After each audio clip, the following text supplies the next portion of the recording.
This holiday season, a world of Christmas wonder awaits. Enchant Christmas returns to the Las Vegas ballpark with an all-new world's largest Christmas-like maze adventure. Wander through a maze with larger-than-life light sculptures, glide on a sparkling ice skating trail, and cozy up with a warm drink. From picture-perfect moments with Santa to festive shopping and delicious treats, Enchant is sure to delight all who attend. Bring your friends, your family, everyone you love to create magical memories together. Tickets are on sale now for the grandest holiday event of this season. Go to enchantchristmas.com for details. Our Friday News Roundup is here, and in a time when people are clamoring for local takes on local things, I think you found the right place.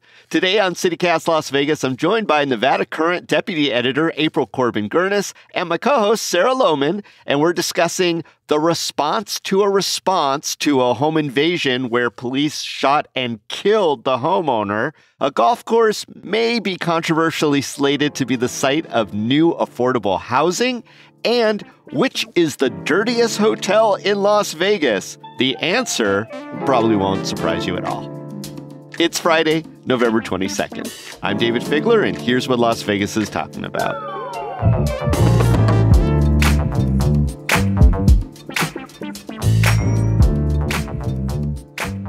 April and Sarah, welcome to the Friday News Roundup. Hi, David. Thank you. All right. Well, let's start with the hot headline, bringing that back. Hot headline. Hot headline. I love it. That is so much better than a song or even a rap. I appreciate you, Sarah Lohman. Thank you. All right. Well, here's our hot headline. A man who was on vacation with his wife in Las Vegas says that he was just, sitting minding his own business at the bar down at the Fontainebleau. And a lady came up to him and said, "Hey, can I sit here?" And then the next thing you know, they're walking over to the front desk and they book a separate room. And then he wakes up and his $125,000 watch is missing. And he was blacked out. He didn't remember anything. What's your impressions of this story? My impression would be that if that happened to me and my husband, he would lose a lot more than a $125,000 Rolex watch. Not that he has that, but oh my God, that's the least of your worries, bro. I'm sorry for the guy. It sounds like he was maybe drugged, and obviously that's dangerous and terrible or whatever. But you went to that room, you talked to that woman at the bar. Your divorce is going to be more expensive than that watch, is all I'm saying. Oof. I do believe it's pretty easy to find out if someone was actually drugged or roofied. So the police reports so far, as reported, say that there does appear to be on video this woman putting something into his drink.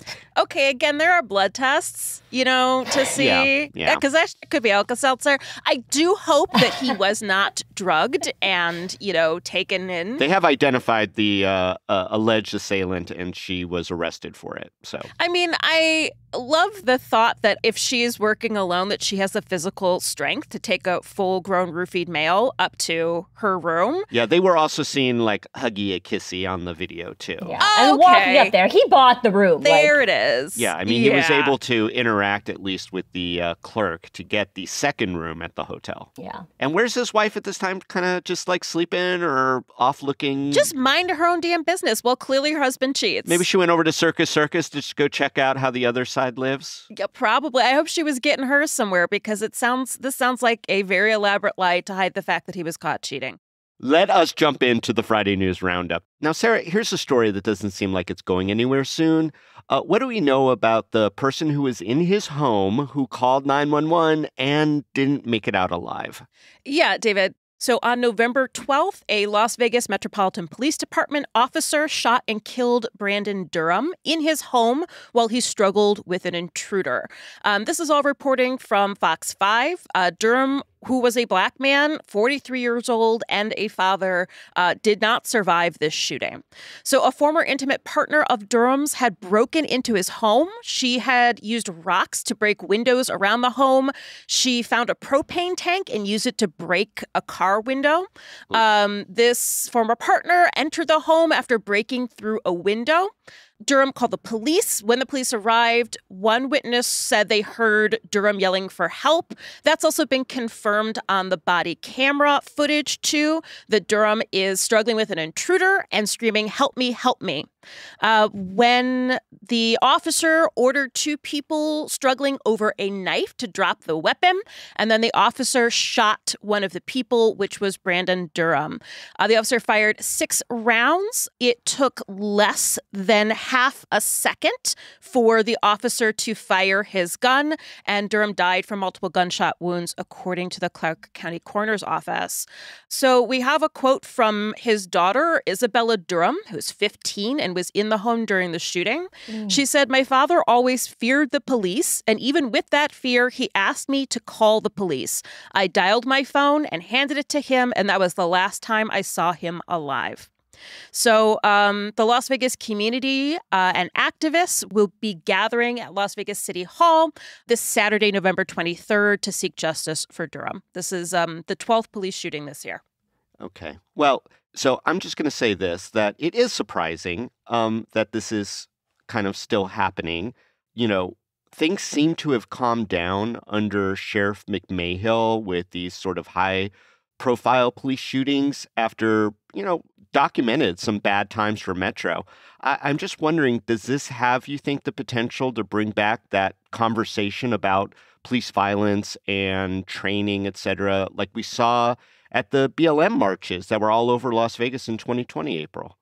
I don't know. I think this story is tragic, but I don't know that it seems to have the right, I think people are such, I don't want to say apologists, but there's understanding of police officers in certain situations that I don't know that this seems egregious enough, it sounds heartless for me to say, but just given some of the other high profile things, I don't know that this reaches this bar I wish it would. I wish this incident would start a conversation about how the patriarchy hurts men, and how when people see a man and a woman fighting, that they're automatically going to assume that the man is at fault and think that they should shoot the man when maybe the woman is the aggressor. I think those are conversations that we should be having.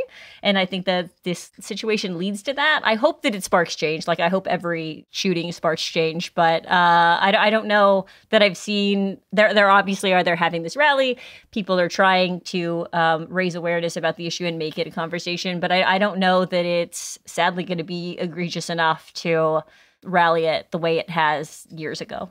So what I can say about this is that when Durham called the police, he said that the assailant was wearing a red hoodie, and the assailant was wearing a red hoodie, and yet Brandon Durham still got shot as the black man in this situation. And then afterwards, the officer was like, "Oh, yeah, she was wearing a red hoodie. She was the assailant." I don't even like the idea of is this going to bring back the conversation? Because this conversation has never stopped, because there's been no solution. There's been no improvement. Maybe, and I don't know how many police killings there were last year as opposed to the 12 this year. I do not have those statistics on hand. But nationally, black men and women are still being shot in their homes, including when they are the ones to call the police. We hear a story every other week, and I'm sure there are other stories that are not being reported. So there has not been change. There is still so much violence against black people from the police in this country. I don't call the police anymore, because what are they actually going to do? What are they going to do in these situations? Kill somebody. And to be clear, I'm not saying, I never said that none of that stuff had stopped. I just mean that it has taken a backseat to a lot of stuff. Yeah. But I will say it actually has been very different.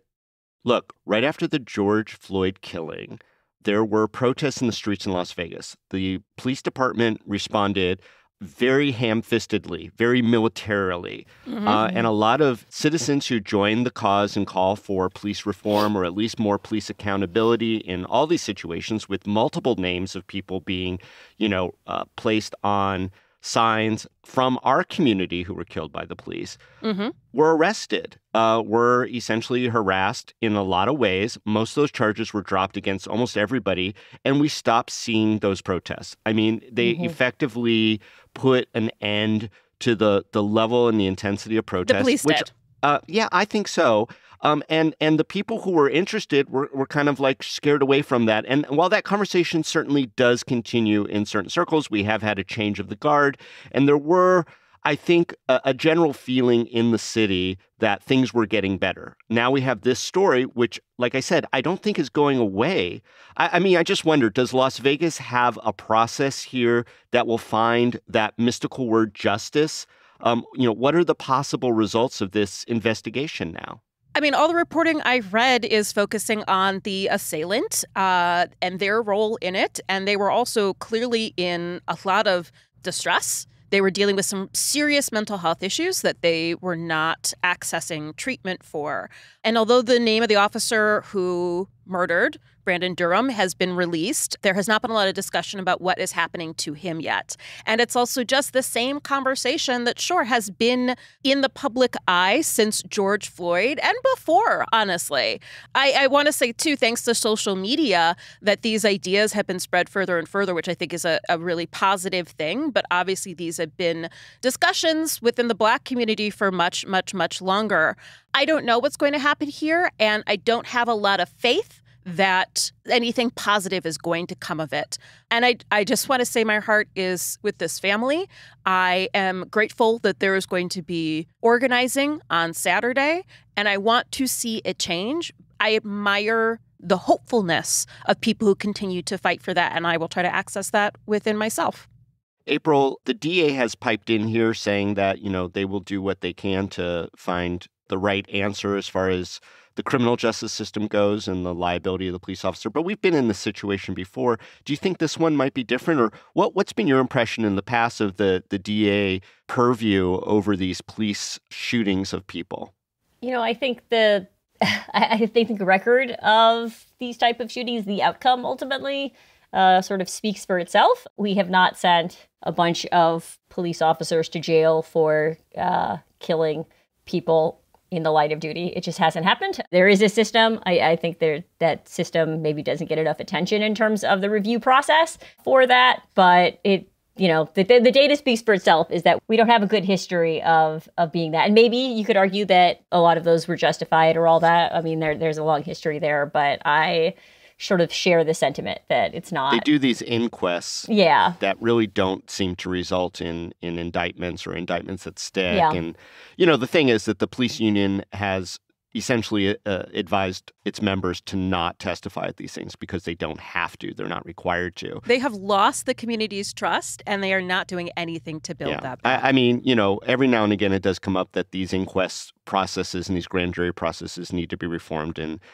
perhaps that might be the ultimate justice after this, again, tragic incident. But we'll just have to see how it develops and whether or not we're going to return back to protests in the streets or business as usual. Wino, that's spelled Wineaux, is the latest rage for wine lovers and the vino curious around the valley. Located in a sweet new spot at the Uncommons off the 215, Wino is more than a wine bar, it's a marketplace. It's a welcome escape because it's so comfy in there too. It's a wine shopper's paradise. Wino is staffed with a helpful, knowledgeable, and friendly team that guides guests as they try, buy, and fall in love with great wines at all the price points for any budget. At Wino, you could order bottles, bites, and market items online for easy in-store pickup. There's also the Wine Club, where you could subscribe to get 2 unique bottles every month. Whether you're a curious newbie or an experienced connoisseur, their selection will have you excited to dive into a specific region or try a new grape variety. Head on over to winolv.com today to shop around, or head to Wino at the Uncommons for an in-store adventure. This episode is brought to you by Amazon. The holidays are here, and you know what that means. It's time to get your friends and family the gifts they deserve. Take the stress out of shopping with Amazon's great deals and low prices on a huge range of items from toys to tech and much more. Whoever you're gifting for, Amazon has great prices on everything you need this holiday season. Shop Black Friday week deals now. All right, second issue, maybe a little more happier. Second issue, a lot more hopeful. A golf course, and we have so many golf courses in Las Vegas and so many that aren't being used, is being touted as possibly the largest affordable housing development in Las Vegas history. April, tell me about this project and where it stands. Yeah, so the news is that this week, the Nevada State Infrastructure Bank approved $25 million in financing for phase 1 of a project that will ultimately turn Desert Pines Golf Club into an affordable master planned community. That's what they're calling it, not me. Desert Pines Golf Club, if you are unaware, is over near East Bonanza and Pecos, sort of on the east side. East side. And it's, yeah, that's and definitely east side. Yes. It's a city-owned golf course currently.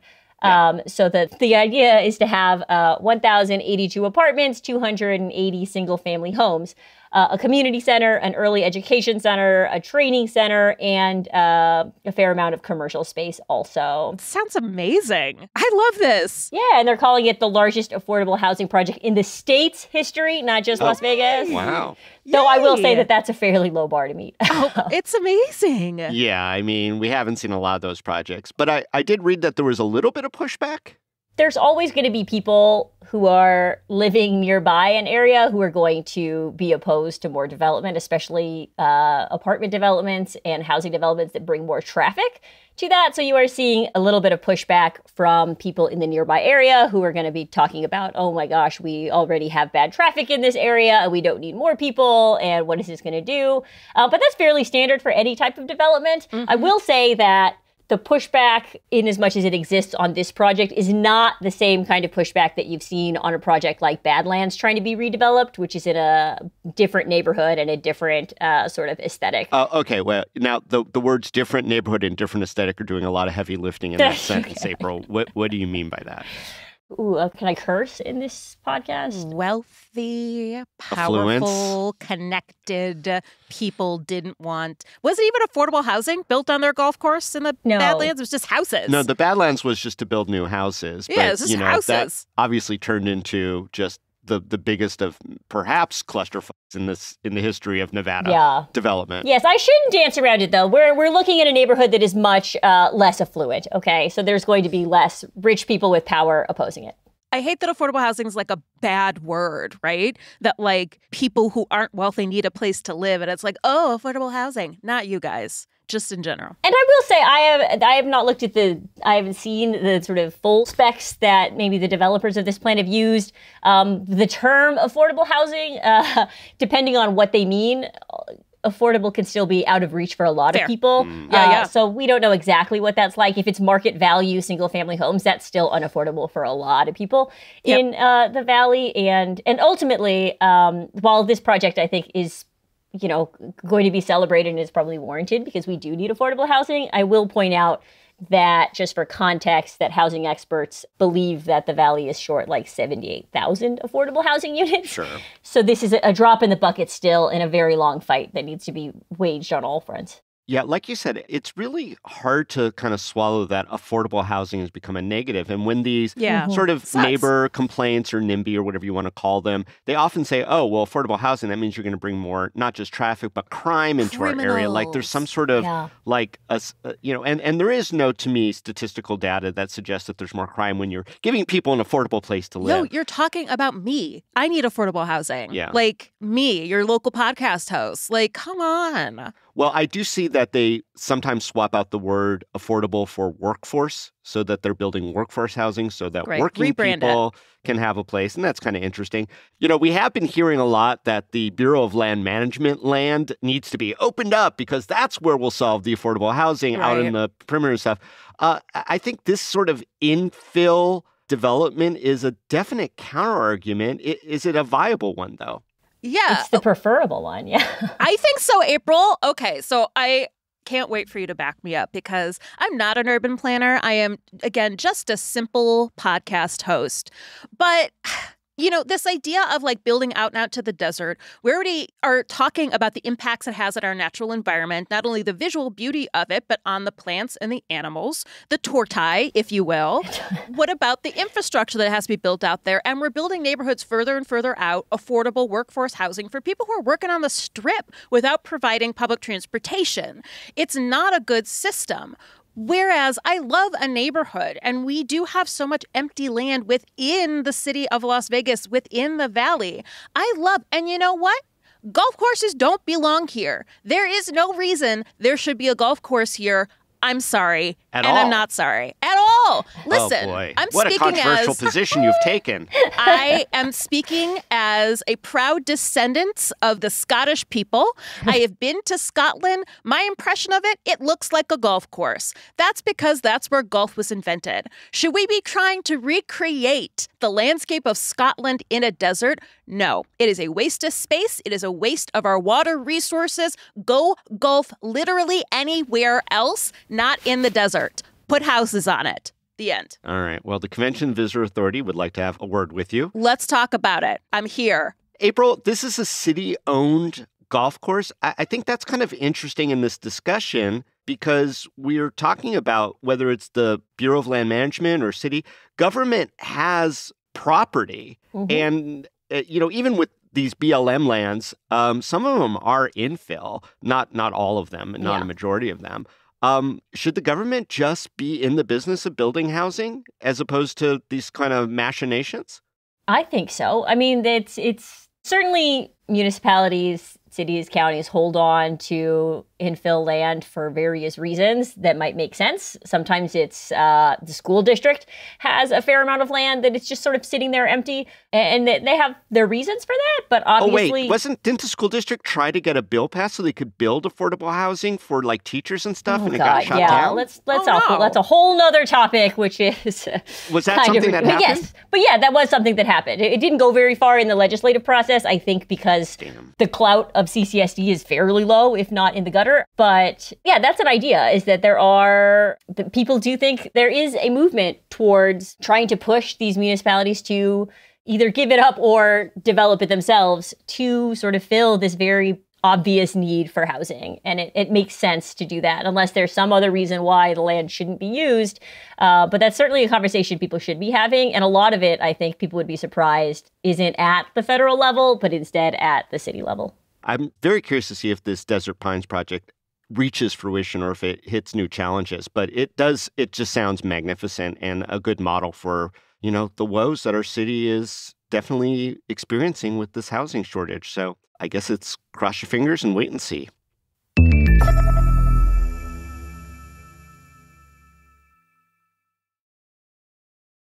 All right, here's the last topic. TripAdvisor. Okay, and I don't really even know what TripAdvisor is all about, but apparently people leave reviews of hotels there. And anything. Events, experiences, you check sure. it out. Okay, Star ratings. Maybe I will. But I will say this showed up in our inbox from something called Casino Apps. They scoured the TripAdvisor postings, and any hotel in Las Vegas that had more than 1,000 postings, they searched for certain words. This is data, baby. I love it. The words that they searched for were unclean, dirty, filthy, disgusting, stains, moldy, grimy, dusty, and gross. So, some of those words might be good. Yeah. I mean, who knows what dirty means? We're about to reveal. Yeah. I mean, dirty is kind of like a amorphous word. It can mean good and bad. Do not be listening to David Figler right now, because we're about to reveal why he is being so I don't know about this. Okay, Get ready. number Strap one, in. Dirtiest hotel in Las Vegas, based on this TripAdvisor terms of art in the reviews, is Circus Hotel and Casino. Circus is the dirtiest hotel in Vegas. Not even the good dirty. Well, okay, so 17.67% of the respondents, and that was over 14,000 reviews that they looked at, almost 15,000, had one of those various yuck words in David, the review itself. That's a really good sample size. I'm Okay, sorry, well, this is very good data. Double that size with 28,000 and plus reviews, with 10% of the respondents, 10.5%, had the Excalibur, which I have heard referred to in much social media as the Dirty Castle. Well, the data says otherwise. All right. I don't know. Is that a fair metric, those words and this situation? I mean, are you in full agreement here? My friend Sarah Lohman, who I've taken to Circus lovingly to tour. Yeah, we should shout out our Circus episode, which has been one of our most listened to and is one of my favorite, too. We had a great time, David, mostly because I got to hang out with this raconteur of your olden days, and my mom was there, too. So it's just like a great day. I have not stayed in Circus, and I think that's where most of the complaints lay. Maybe. But as a historian, a researcher, a scholar, It's a good data set with a big sample size and like reasonable terms.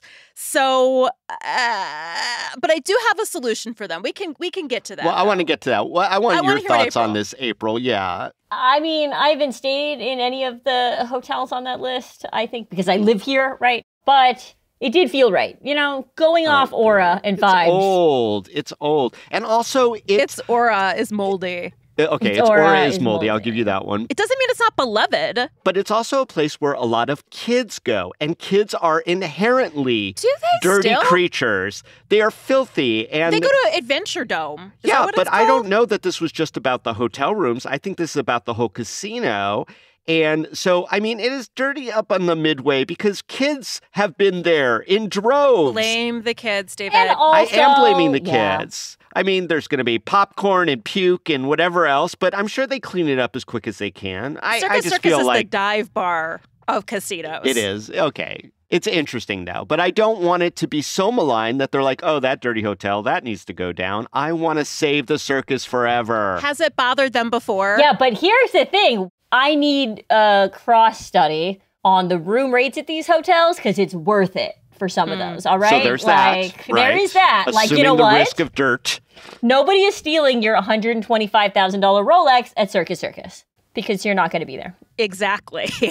But you're just assuming they don't have a $125,000 Rolex. There's none to be stolen at Circus Circus. They've got the Casio. And you know what? I would rather hang out. I would pick the dirty children. I would pick the dirty children over the people who are wearing $125,000 Rolex watches, personally. So. Okay, that's fair. As a mom, I respect that. No, not me. You Not are as the a mom. like as a Yeah. person who just thinks that's gross. Like that's an obscene amount of stuff to put on your watch. Yeah, that is grosser than a sticky child. Yeah, it sure is. All right. Well, what sort of creative offering or promotions or marketing tactics can these casinos, and I'll mention a couple of the others on there. I mean, the Oyo Hotel rated pretty high, Flamingo. No one is surprised by this list. How could they redeem themselves despite being on the Dirty Dozen list?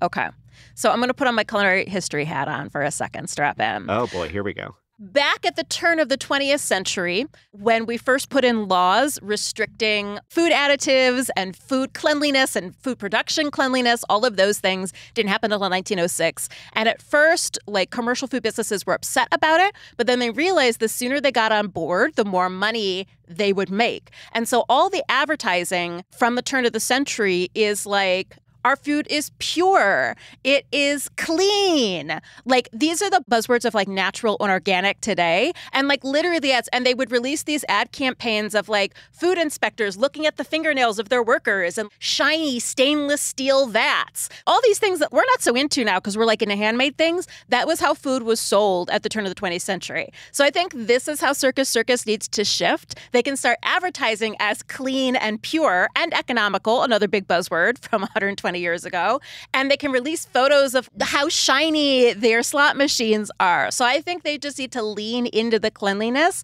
and advertise like they are a meatpacking brand from 1906. Wow. Or here we go. they could lead into the dirty and I love that. Lean into the dirty. lean into the dirty. You know what I mean? Be like, I don't know what, you know what? They could bring back Christina Aguilera for a residency and she could be dirty era Christina Aguilera, right? Or they could be really filthy with it and just be like, you know, if you think our floors are dirty, wait till you see our women or whatever. Just lean into this sexy, dirty appeal. Wow. I do like the idea of like voted the filthiest hotel in Vegas, just leaning into it hard. Yeah, just have the clowns come out. Like, not everyone needs to be at the Wynn, you know? It's just like, we're the alternative. It's like, hey, you want to experience Vegas, but you don't have money for the Palazzo? You don't have money for Bellagio? We've got a dirtier fountain, but it's still a fountain. No, I don't know. I feel like you could absolutely advertise that. Maybe you aren't the cleanest, but you might be the most fun. Here's the thing, is that, let's be real, bed bugs happen at all sorts of casinos, and that's the grossest thing that you can get. at any resort or hotel. I haven't heard anything about scorpion biting people in the testicles at Circus Circus. Yeah. Maybe that's the advertising campaign. We may be dirty, but at least we don't have testicle biting scorpions. There you go. Free one for you, ad team. I would do that, yes. The room rates are $22 a night, but Nice. I'm sure that there are Resort fees. resort fees. Yeah. Resort fees are $50 a night, so the rooms are actually, you know. But that happens everywhere. Resort fees are everywhere. 72. So relative to Fontainebleau. Yeah. All right. Well, that rounds up the roundup, my friends. Sarah and April, provocative as always. Thank you for joining us this week. You're so welcome. Happy to be here.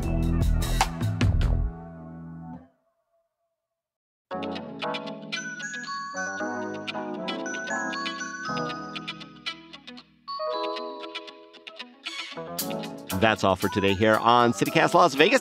Our interim executive producer is Layla Muhammad. Our producers this week were Myron Kaplan and Francisco Kilgore. Our newsletter editor is Rob Coucherice, and our hosts are Sarah Lohman and me, David Figler.